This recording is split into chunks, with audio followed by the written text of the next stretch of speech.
and change following the killings of George Floyd, Breonna Taylor, Ahmaud Arbery, and so many others. Tens of thousands protesting for Black lives in New York City, the nation's capital filled with demonstrators. Officers charged, 2 police officers pleading not guilty to assaulting a 75-year-old peaceful protester, shoving him to the concrete, leaving him bleeding from the head. A Philly police official charged with clubbing a student protester, and the NYPD suspending officers, including one seen in video posted online, pulling the mask off a protester and dousing him with pepper spray. At the same time, nearly 300 New York City officers injured since protests began. Mourners by the thousands lining up to pay their respects to George Floyd in the town where he was born. The family attending today's memorial service, calling his death a turning point. 2 crises in America unfolding at the same time. Health officials fearing a new peak of COVID-19 among the protesters. 18 states and Puerto Rico reporting a spike in cases, including Florida and South Carolina. The CDC warning the death toll in the U.S. could hit 143,000 before the end of the month. Inside those stunning unemployment numbers is the rebound reel, where the jobs are, and why the number of Americans without jobs may actually be higher. The tropical storm closing in on the Gulf Coast. Rob Marciano with the timing and the track. Plus, the powerful moment showing the gap between police and the public. A nervous 5-year-old girl at a protest asking a police officer, "Are you going to shoot us?" What he did to comfort her. Her father calling it a beautiful start. From ABC News, this is ABC World News Tonight. And good evening. Thanks for joining us on this Saturday. I'm Tom Yamas. We begin tonight with one of the biggest nationwide days of protest since the killing of George Floyd in police custody. A 12th day of demonstrations in dozens of cities, demands for justice and change, not just in the name of Floyd, but for African Americans, saying they have long been victimized by systematic racism in America. Tens of thousands of people packing streets and parks in New York City, Philadelphia, Chicago, and Denver, carrying signs reading "Black Lives Matter" and chanting the names of George Floyd, Breonna Taylor, and Ahmaud Arbery. The nation's capital filled with thousands of protesters, a huge crowd gathering in front of the Lincoln Memorial. Protesters marching across the Golden Gate Bridge in San Francisco, and thousands turning out for the March for Justice in Seattle, including hundreds of healthcare workers calling racism a public health emergency. Many of the demonstrations still going on at this hour. ABC's Mary Bruce in Washington to lead us off. From San Francisco, where protesters marched across the Golden Gate Bridge, to Philadelphia and Chicago. Tonight, thousands taking to the streets calling for an end to police brutality and systemic racism. In Washington, D.C., the largest crowds yet. Tens of thousands of people marching from the Capitol and the Lincoln Memorial to the White House. We walked with Michael Howard, his 10-year-old son, Christopher, holding on tight. For things to happen in a society, it takes all of us, and this is his part that is playing. We met so many families speaking out for the next generation. This is part of history, and they need to learn that history takes hard work. Heather Gerald is from Minnesota and says George Floyd's death there was eye-opening for her. Even though I thought I was educated, I was not, and there's a lot of work to do. At the White House, a powerful message to the president. So this is now the scene right outside of the White House. You have this new higher fortified security perimeter, and then right outside of the president's doorstep, essentially, this incredibly passionate protest. Ain't no power like the power of the people, because the power of the people don't stop. In response, tonight, Democrats in Congress are preparing to introduce legislation that would include a ban on chokeholds and create a national police misconduct registry. The crowd today stretching for blocks, demonstrating on top of that new mural ordered by the D.C. mayor, the same street that just days ago was cleared by force to make way for the president's photo op. Now walking down the street right on top of that new mural, and the mayor telling us she felt it was important to send a very clear message that kind of violence and force that we saw right here earlier this week never happens again.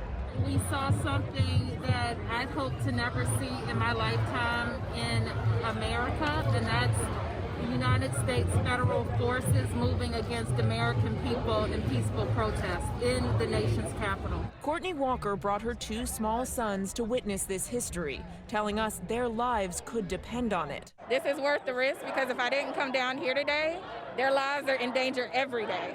So it's worth the risk to come down to make sure that change is effective.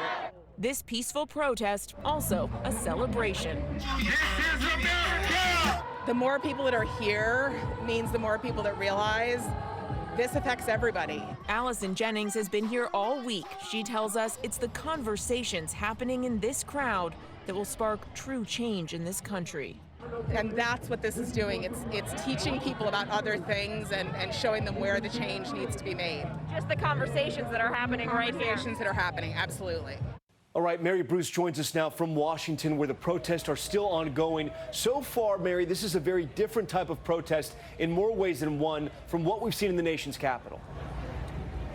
Yeah, Tom, unlike most large protests that we see here, there is no one main organizer at this event. This is a true grassroots movement, united by that common belief that Black Lives Matter. The tone here today is a joyous one. This is part protest, part block party, a diverse crowd here coming together to cause change.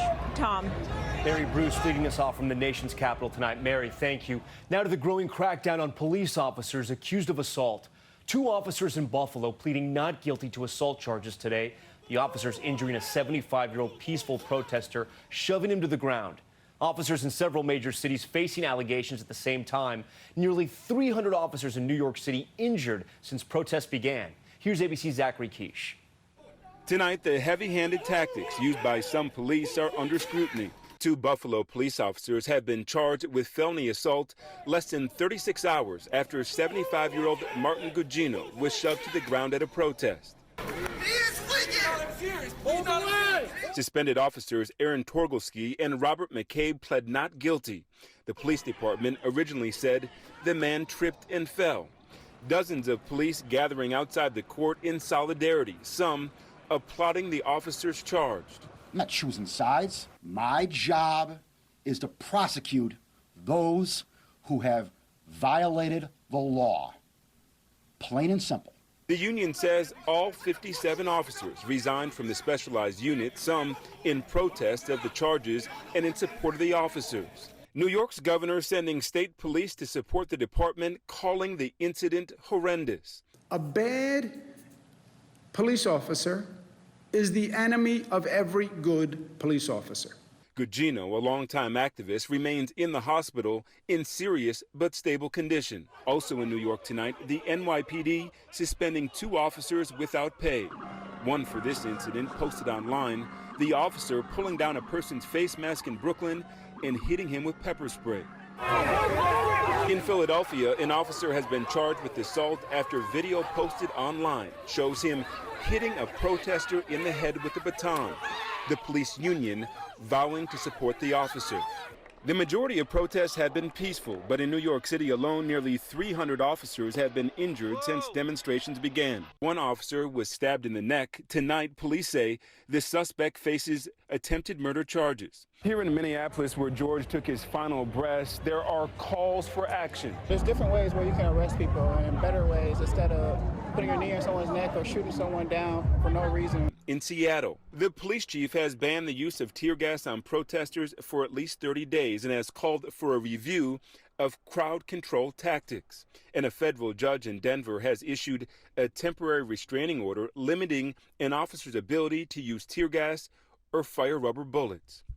And Zachary Quiche joins us now from Minneapolis. And I want to go back to that protester, 75-year-old Martin Gugino, shoved to the ground in Buffalo. I understand tonight, Zachary, you have an update?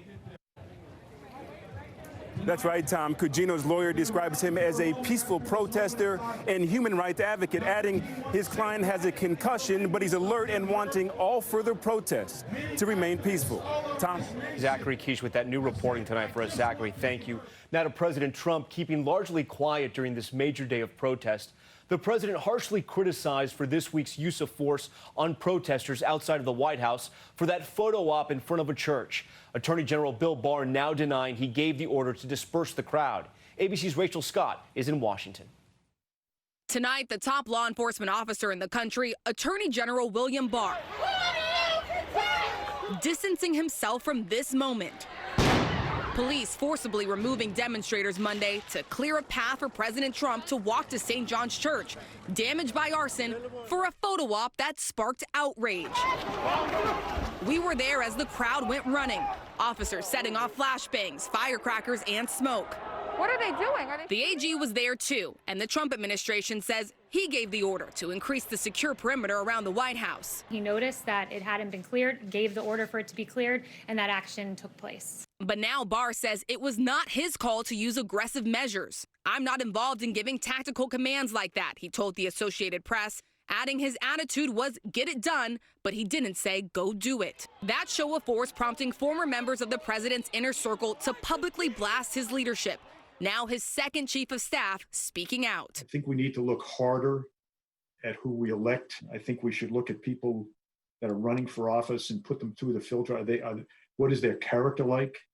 What are their ethics? Are they willing, if they're elected, to represent all of their constituents, not just the base? Tom, President Trump had no public events on his schedule today, and as thousands protest, his critics say he is sending mixed messages. Yesterday, the president called it a great day for George Floyd. Hours later, he retweeted a post saying that Floyd should not be held up as a martyr. Tom? Rachel Scott for us tonight. Rachel, thank you for that. We move on now to the emotional homecoming for George Floyd in North Carolina, where he was born. Family and friends celebrating his life, and mourners by the thousands lining up to pay their respects. ABC's Victor Oquendo is there in North Carolina. They came from across the state.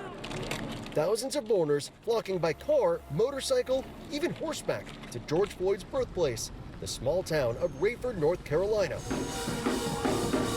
The Southern Church sang farewell to their son in song, celebration, and emotion. Not only did we lose a family member, but y'all watched as well. I'm praying for us all, and I hope we all get better. Many who came didn't know George Floyd, but see him in their loved ones. I feel so sad because it very well could have been my brother, my son, my uncle, any of those. I saw my people. He's one of us. Floyd's family calling his death a turning point. I feel like God chose him for a reason, that he had selected my brother because he had worked for him. Absolutely. He had a job for him, and he called him home, and so he felt that his death is not in vain. Local leaders saying now is the time for change. We are part of the problem. You think that some change might come out of this terrible situation? I really think so. It's affected so many people. I mean, all over the world, not just North Carolina. I mean, not just the United States. I mean, all over the world. This is really affecting people, and so I'm really looking forward to a really good, positive change. The incredibly emotional service here just wrapped up moments ago. There will be another public viewing on Monday in Houston. That's where George Floyd spent so much of his life, followed by his funeral there on Tuesday. Tom? Victor, thank you. Next tonight, concerns about two crises in America unfolding at the same time. Protesters urged to get tested for COVID-19, and health officials telling them they should assume they've been exposed. 18 states now with a rise in cases. The CDC warning the U.S. could see 143,000 deaths from the virus before the end of the month. Here's ABC's Trevor Ault. Tonight, Americans marching shoulder to shoulder for justice in spite of the ongoing threat from COVID-19. It's tough because you want to make sure that you're speaking up for the disenfranchised. Demonstrators like Samantha Law handing out masks and hand sanitizer. Mask, gloves. She says staying home was not an option. Does the crowd worry you at all? Obviously, you're being proactive. No, it doesn't. I think that there's strength in numbers. It's important to gather during this time and do it safely. Like you can't afford to wait. You can't afford to wait. We can't. Today in Manhattan's Washington Square Park, essentially everyone donning a mask, though that may not be enough to protect them from the virus. Lots of people in close contact yelling and screaming can propel the virus, and 35 to 50% of patients with COVID can be infected and asymptomatic. There's a real concern for viral resurgence. Tonight, 18 states and Puerto Rico reporting rising COVID cases, South Carolina registering its highest single-day total Friday, Florida coming out of its highest weekly spike. And with protests showing no signs of slowing, several cities now opening free testing sites. Seattle's mayor expanding the criteria to get a test to include anyone who's attended a large gathering. All right, Trevor Ault joins us now from Central Park, where demonstrations just got underway. And Trevor, the New York City Health Department has issued new guidelines for protesters tonight?